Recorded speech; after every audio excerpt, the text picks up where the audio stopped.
Hi, Ghost Recaps here. Today, I'm going to explain an action, war, and drama film called The Water Diviner. Spoilers ahead. Watch out and take care. The story begins in 1915 in Turkey, when the war was going on at Gallipoli. Major Hassan is preparing for his final attack. Passing by his soldiers, he orders a child in his unit to bring his binoculars. As soon as the child is gone, the soldiers attack the enemies. The enemies start firing, and manage to kill some of them. Finally, they are able to reach their trench but discover that it is just a booby trap that enables the gun to fire. Eventually, after 7 months, the Australian and New Zealand Army Corps, also known as ANZAC, retreated. And here the Ottoman Empire triumphed. 4 years after the Battle of Gallipoli, we are shown in northwestern Victoria, Australia, where we see a man named Joshua, who is also a farmer and water diviner. He used to find water in the ground using the dowsing method, as the place where he lived was a barren area, so he had to draw water from the ground. He is very happy when he finds water. He goes to his house at night, where his wife Eliza is cleaning the children's shoes. She tells Joshua that the children have gone to sleep but are waiting for you to listen to the story. Joshua is very tired, but still he goes to his children's room and starts reading the book, but the room is empty. Here we learn that they had 3 sons who died in the Battle of Gallipoli 4 years ago, but Eliza is not ready to accept that they are dead. She is also in a mental state, and she still believes that her son is alive. Eliza expresses that, being a good person at finding water, why can't Joshua find his children? Joshua had no answer to this question. He was also very sad to lose his sons, but perhaps he had assumed that he had been killed in the war because if he was alive, he would have been home in 4 years. What have come? Joshua remembers the moment when his sons were going to war. As he falls asleep, he remembers his sons. The next morning, Joshua wakes up to find that his wife has committed suicide. He hugs his dead wife and starts crying loudly. Joshua is completely broken by this accident. Now he is all alone. Eliza has always wanted Joshua to find their sons, so Joshua promised his dead wife that he would bring their children home and bury them beside her. He leaves for Turkey after burying Eliza. Meanwhile, we see Major Hassan and Sergeant Jemal being taken back to Gallipoli. They arrive at the excavation site, and the escort introduces them to Lieutenant Colonel Cyril Hughes.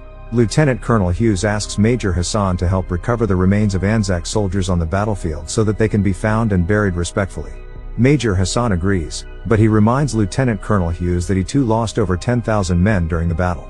Now we see Joshua, who is traveling to Turkey, when he remembers an incident when his 3 sons went hunting, and when there was a sandstorm in the desert, Joshua runs out to pick them up.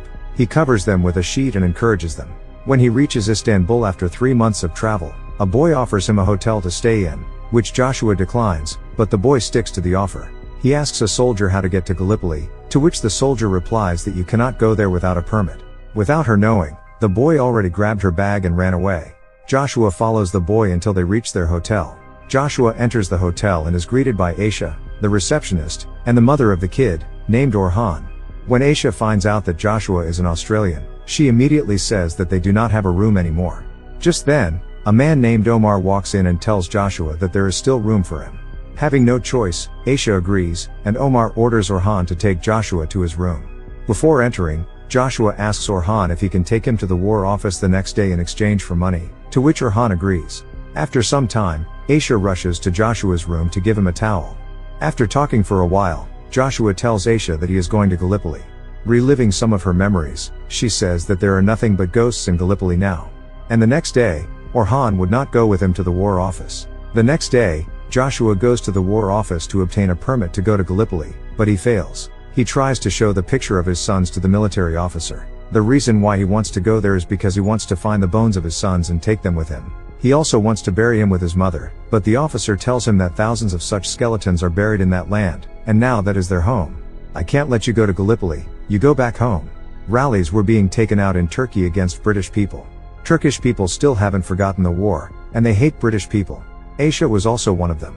One day Joshua was having breakfast, then Aisha's father asked Joshua in Turkish where his wife and children were, but Joshua could not understand their language. Then Aisha translated and said that my father was asking about your wife and children. But Joshua had no answer to this question. Aisha understands by looking into his eyes that Joshua has no one in this world, and then Aisha realizes why Joshua wants to go to Gallipoli. She tells him to bribe a local fisherman to get to Gallipoli even without a permit. As he is about to leave the hotel, Orhan follows him and pleads for him to find his father. Joshua is surprised that Omar is not his father but his uncle. Joshua leaves, promising that he will try. At Gallipoli, Joshua's boat is spotted by soldiers. They corner him and take him to Lieutenant Colonel Hughes, as ordered. In his tent, Joshua talks to Lieutenant Colonel Hughes and Major Hassan about their children. As Joshua shows Lieutenant Colonel Hughes a map of where his sons may be, a picture from the diary drops. As Major Hassan picked up the photo, he was startled as he recognized Joshua's son. Lieutenant Colonel Hughes promises Joshua they will do everything they can, but they cannot let him stay. Joshua is told that he should go back, but the stubborn Joshua does not go back and sits on the beach. Lieutenant Colonel Hughes tells his men to give him food and blankets. The next morning, Joshua was still on the island. Major Hassan, Sergeant Jemal, and Lieutenant Colonel Hughes talk about him. Then, Major Hassan tells Lieutenant Colonel Hughes that we should help this man, as he is the only father who has come to find his sons. Lieutenant Colonel Hughes says that it is very difficult to find his sons, and you also know this, and then Major Hassan says that I know about the place where his sons died. Reassured, they begin searching for the remains of Joshua's children. As Joshua looks around the battlefield, we see a flashback of his children fighting in battle. The three brothers, Arthur, Edward, and Henry, were fighting together. As the three are about to retreat, Arthur steps on a landmine, and he gets injured. Both of his brothers had gone into cover, but to save his brother, both brothers came forward and started cover firing, but then a machine gun killed them. In the present, Joshua is able to locate them, and the soldier begins digging. The soldier obtains a dog tag and identifies it as one of Joshua's sons. Lieutenant Colonel Hughes tags him, and a soldier adds to his pain. Saying that his son is dead because of Major Hassan, he attacks him but is stopped by Sergeant Jemal. Then, other soldiers take Joshua away as ordered by Lieutenant Colonel Hughes. Later, Lieutenant Colonel Hughes gives another tag to Joshua. Joshua says that we still have to find Arthur, and Lieutenant Colonel Hughes says that we searched everywhere but could not find him. Joshua is really determined to get his sons back to their mother, but Lieutenant Colonel Hughes says that you should bury him here because now this is his home. Joshua obeys them and buries his two sons. At sunset, Joshua reads Henry and Edward's favorite story at their graves. The next morning, Joshua is packing his things to leave. Then Major Hassan comes, who shows him a list. He tells Joshua that this list is of the prisoners who were taken prisoner, meaning that Arthur did not die in battle but may still be alive somewhere. Hearing this, Joshua is very happy inside. Next, we see Joshua back at the hotel. The next day he goes to the War Office to find out about Arthur and where he is imprisoned, but the officer does not help him. He tells Joshua that I told you not to go to Gallipoli yet. Why did you go there?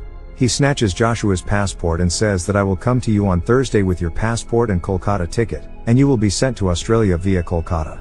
With another officer outside, the officer offers to help Joshua find his son's prison papers. Joshua thanks him and promptly follows Major Hassan to a secret hideout. But Major Hassan insists that he cannot help him anymore, so Joshua returns to the hotel. Afterward, Joshua, Aisha, and Orhan go out and spend time together. Then, Joshua and Aisha talk about their lives before saying goodnight to each other. Aisha suddenly starts crying in her room. Here we come to know that Aisha's husband has been killed in the Gallipoli War, but she still believes that her husband is alive, and this was also her compulsion because her husband's brother Omar, who was married, now wanted Aisha to be his second wife, and he was pressurizing her that she would have to marry for Orhan's future. But she always avoided him by saying, "My husband is alive, I cannot marry again."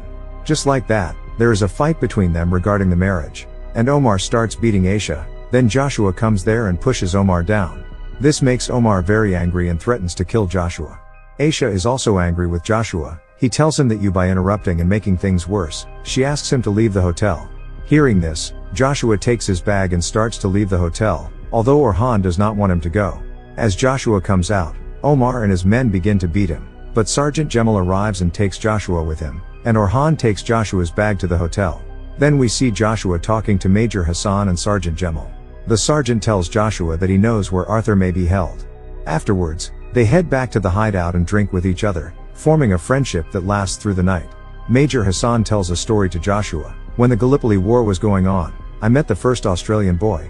Major says it was a young boy who was moving towards me. He was on our target. 1,000 guns were deployed on him. He came to me and we smoked together, but when he left, I realized that he stole my cigarettes.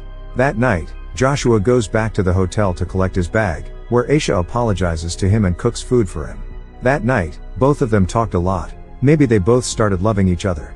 The next morning, the officer comes to the hotel, as today he was going to send Joshua back to Australia, but Joshua does not want to leave without finding his son, so he escapes with Aisha's help. He requests that Major Hassan and Sergeant Jemal take him with them. It is morning, and they travel by train. Major Hassan saw a cloud of smoke in the nearby town and saw people coming out. Just then, the train stops, and they are suddenly ambushed. Greek soldiers arrive and kill everyone except Joshua, Sergeant Jemal, and Major Hassan. Major Hassan tells the Greek soldiers not to harm Joshua, as he is just a prisoner. Then, the Greeks spare Joshua's life and plan to kill the two soldiers outside. But Joshua saves them using a cricket bat, and a fight breaks out. Unfortunately, Sergeant Jemal dies in the struggle, but both are able to escape using horses. They stop for a while to rest the horse and drink water. Then, Major Hassan promises Joshua that he will stay with him until he finds his son. Both keep on traveling and reach a town. Joshua sees a familiar windmill from his dream. He runs to a church, where he sees his son Arthur after 4 years. When he left home, he didn't even expect to find his son's bones. But luckily, one of his sons was standing in front of him alive, which can be a matter of happiness for a father. Joshua and his eldest son, Arthur, have a tearful reunion. Then Major Hassan comes there. Joshua wants them to come home, but his son refuses. He says he couldn't take care of his brothers. He says that Henry was shot in the face. He only lived for a few moments and then left us, but Edward bled for hours, and he was writhing in pain. He couldn't stop breathing. Then he told Arthur to shoot me, and then Arthur picked up Henry's rifle and shot Edward in the head, although he did not want to do so, but he was crying out in pain. I killed my own brother. That's why I don't want to come home. Joshua cries because of his son's reappraisal. But instead of blaming him, Joshua takes the blame and responsibility for letting his children go to war. Joshua tells her that your mother is no more, and I have no one in this world except you. I will not go home without you. Meanwhile, the sound of gunfire is heard nearby. Major Hassan tells Joshua that the Greeks are coming and he needs to leave. Before leaving, Major Hassan tells Joshua to tell your son to return my cigarettes.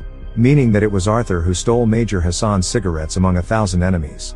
Arthur and Joshua escape through a tunnel. After 3 weeks, they both reach Aisha's hotel. Aisha is very happy to see that Joshua has found her son. She expresses her love by making sweet coffee for Joshua, and the movie ends. At the end of the movie, we are shown that when the First World War broke out, 37 million soldiers and civilians were killed between 1914 and 1918, of whom 8 million were missing.